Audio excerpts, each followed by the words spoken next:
Hi, everyone. I'm back. Another research diary where I ramble on in hopes of discovering something I didn't know that I knew. Today, I want to talk about the words way and making, and also just try and talk about what am I doing and what's the point of all this. This is on my mind because the channel's gotten popular, which is wonderful. Also, that means you get a lot more feedback and stuff, and which is good too. And also, I've been trying to write some papers and get some feedback on that, which I'm gonna post about all that too. Like I'm gonna post about the criticisms and the advice. But first, before I get into all of this, I just wanted to try to talk about what I'm doing for myself because I think that's what these diaries are. When I talk, I start to understand better my own thought process. And I think sharing it with everyone is important too because it holds me accountable. So, way making. Why way and why making? And also, this term, is it too self-helpy for people in philosophy and science? I understand that. I get that. Maybe it is, which is actually why in the papers I often use navigability. And in my early writings, in my master thesis, I used navigation back before I understood that other people were thinking along those lines. I had no idea of Michael Levin back then and others. Many of the people I've talked to, there's no new idea under the sun. Um, so what am I doing then? I think what I'm trying to do is that something bothers me, and it's that I feel like we're trapped in a linear and dichotomous, beyond dichotomy is what I called the research channel and love and philosophy. But I feel like we're trapped in this sort of way of like a flat world way of thinking of each other, our own bodies, the world, the way we do science. It's nested in our language. And what bothers me about it is that we default to thinking, we default to an assumption that the way we experience the world is the way everyone experiences the world. And we don't do this in some kind of mean way. It's just very hard not to do this because of the way language and everything is set up. We tend to think in either ors and contrasts. And this is not a bad thing. This is the way we've probably awakened in a way, but maybe it's time to move past that. So what I'm trying to do in the philosophy and by linking it to the hippocampal research and linking it to other biology research and, sort of corralling all these different ideas together and noticing the pattern, which I think is waymaking as the pattern or navigability. What I'm doing is I'm trying to open up a space where we can maybe not think linearly about what it is to experience life and to be. Being for me is waymaking. And navigability, the navigation is more like beings being. Intellect, cognition, intelligence is these are the navigabilities that help us connect with one another, sense more, stay alive, and generally just be in the world and grow and do what life does. But I think right now we're kind of closing that down a little bit in terms of thinking in a binary way, whether it's, in the way we think of social groups or even the way we think of ourselves. I think a lot of people are really hard on themselves these days because there's so much to compare yourself to. And because we think in binaries, we're always thinking that it has to be either our way or some way we see in the world, which is not true, actually.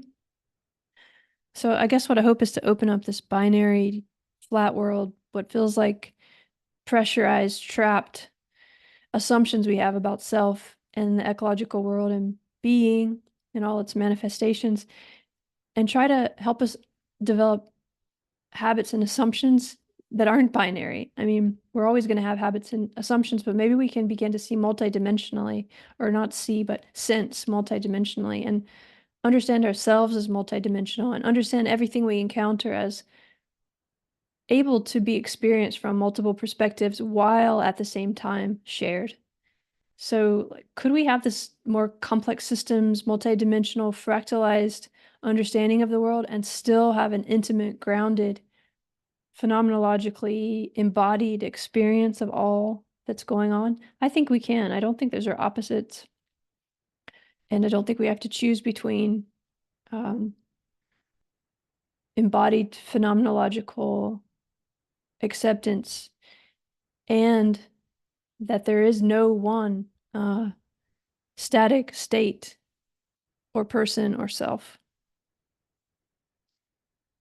That what we do is try to assess from all these different positions. And so we kind of, we have the Markov blankets, we have the boundaries, the membranes, and all of this. That's part of how we communicate and grow. But the being, the way making is multifaceted, and there's a potential for us to start to experience that and release some of this desire to be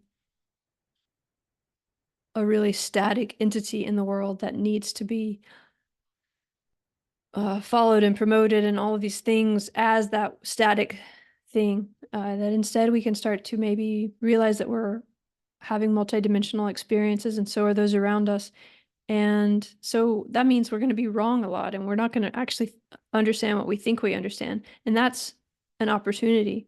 That's a portal. That's a way into a new sensory experience. So what does this have to do with way making? Well, I think the term is, for me, a good term to open up two things. One is how we imagine self and our own spatiotemporal phenomenological embodied position.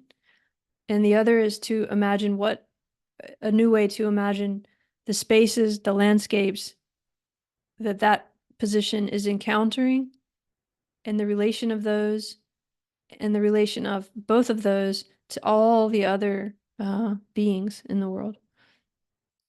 It's a way of understanding, holding this paradox, which Fitzgerald said, I think that's the key to genius or intelligence or whatever, to be able to hold two things in mind at once and not go crazy. And it's not easy.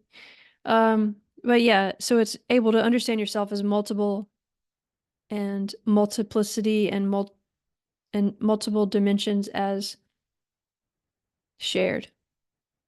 And that means getting out of the idea that there are beginnings and ends, and that the nestedness is linear, that there's some scale that starts with a cell and goes up to a human and ends up in AI. This is, I think, not correct.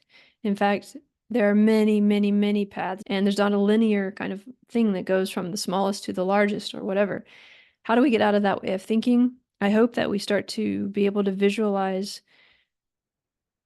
and through a complex systems or network dynamic. And so what I'm trying to do is sort of put language on what maths, with category theory, with complex systems theory, with a lot of different possibilities, are discovering and using now, but that we don't really have a language for in a common everyday way that can become a habitual way of thinking, in the way that right now we think habitually that there is self and other, there is I or we.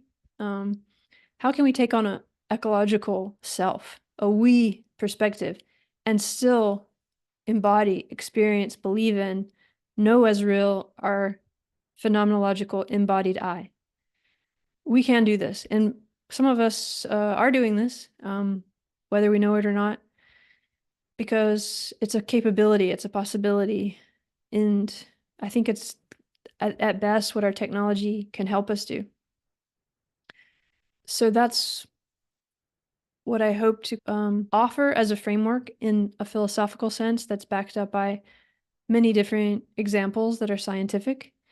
A big thing to try to do, I know, and there's a lot of pushback about even trying to do such a thing, but I really don't care. I'm just going to do it because I think it's important for the challenges we face as individuals who are in a lot of pain and feeling a lot of anxiety and trying to deal with certain mental, emotional, social issues on many levels, and also as a planet that wants to be healthy and survive. And by planet, I don't really mean like only the Earth, but I mean every little fractal part of that Earth trying to make its way be, and the power that the human position as a nested part of that now has. So the idea of waymaking is that we are beings in the world encountering statistical regularities.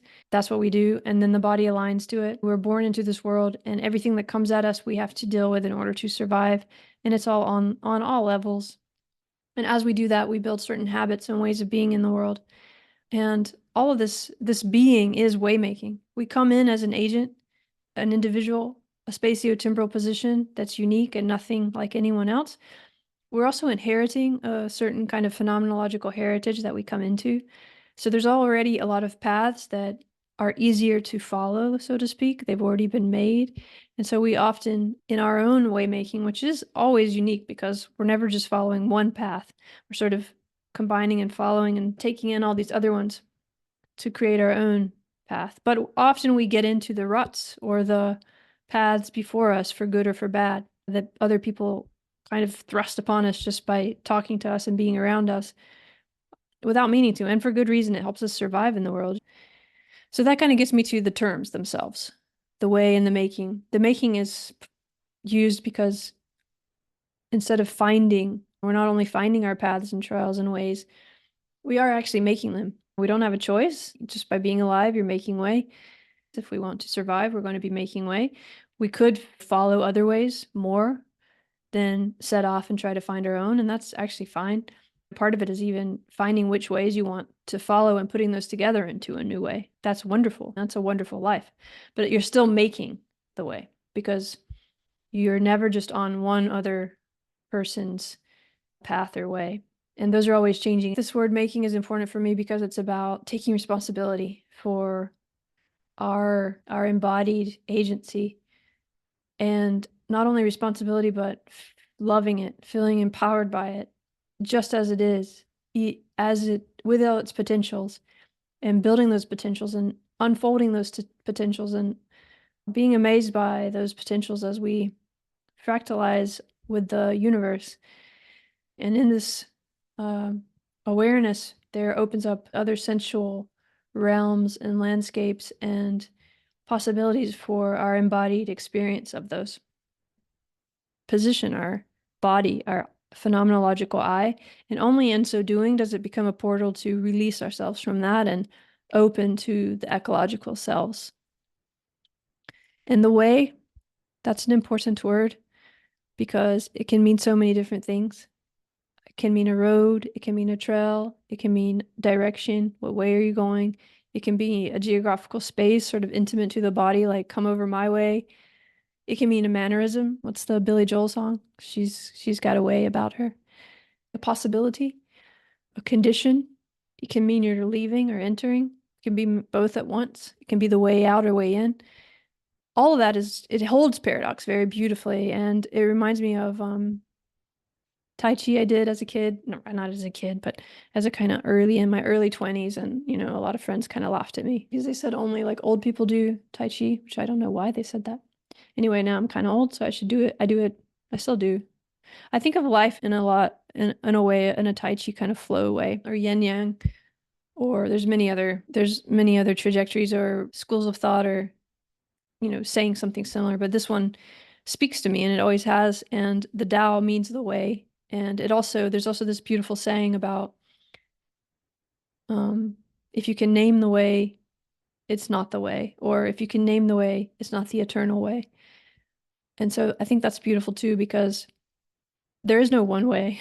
I think this isn't going to be a philosophy where it tells you, okay, here's the way.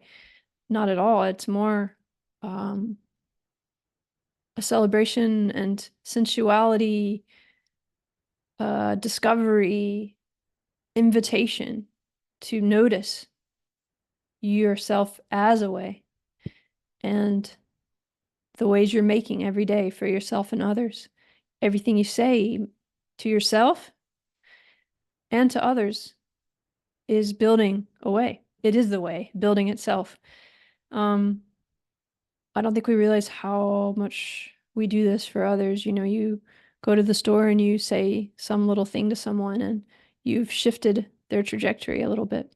Of course, we can't go around thinking about all the time those kinds of things. We'd go crazy the same way I found I can't really always notice how beautiful the world is. Otherwise, you can't walk down the street or go shopping because you're just like amazed by how gorgeous the forms of nature are. But we can find a balance with this. And so I use way because it has so many meanings and because it can be understood in so many different landscapes. Because another important part of this philosophy or this whatever I'm doing is to help us understand that we live in multiple spaces, multiple landscapes at once. There's a geographical space that we could kind of name, like with the trees and the buildings and so on. But we're also always living in a emotional space, a social space, a conceptual space. There are many spaces that we live in, and they all have regularities, statistical regularities when you try to map them as navigabilities. When you look at them scientifically, you notice that they, just in the same way our geographical world has regularities. Most buildings look the same, trees, So too in our emotional and conceptual landscapes, there are many statistical regularities.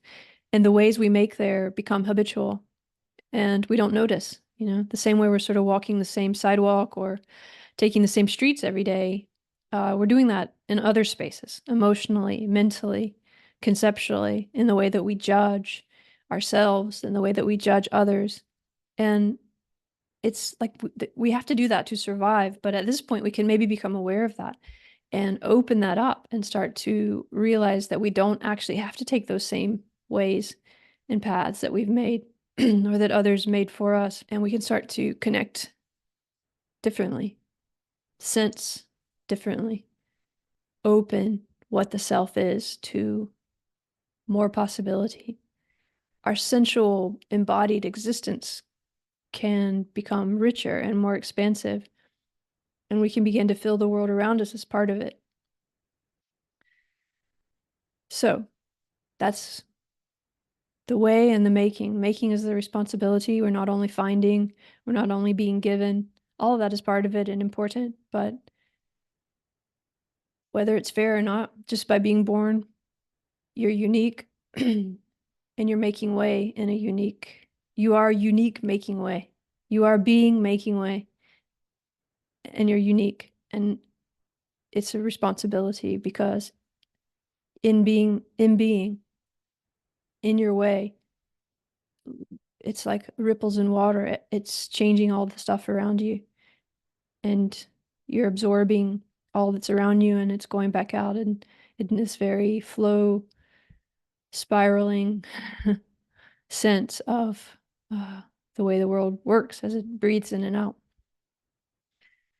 So realizing that and understanding we are making way all the time for not only for ourselves, but for all that we encounter becomes a really important part of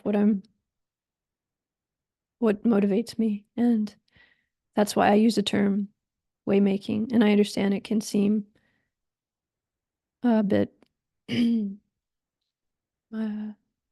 sweet or soft, but I'm really okay with that. And also, I really am okay with understanding it as navigability in the scientific sense, or when it really gets down to trying to model it, because then we've abstracted it and taken it into the era of modeling, and it's no longer, it is waymaking in a big picture, but when we're looking at it, we can think of it as navigability and as paths to goals and things like that.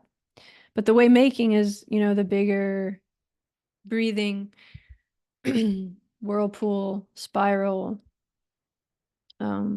constant kind of bubbling flow of being in life and all of this that we each embody as particular agents or positions within it and its dynamic. So that's waymaking, at least off the top of my head, rambling today, although it's kind of hard to speak, but I'm just going to leave this. And I'm also going to start to really dig into some of these concepts and think about the philosophy of them, go into the phenomenology of Merleau-Ponty and how it relates to something like Heidegger and Husserl, of course, and Strauss is very important. All of these are important to me, and I want to start now to try to explain them and how they relate to this and start to really get into the bones and the scaffolding of all of this instead of just talking about it as these big ideas.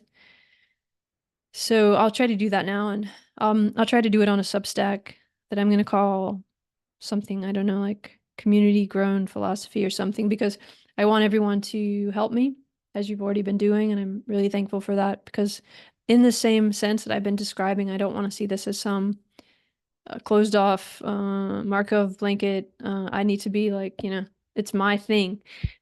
I want it to be alive and yours as much as mine. So I look forward to hearing what you think, and I appreciate you being here and listening this far, and I hope that you are doing well and something good happens to you today. All right. Be well.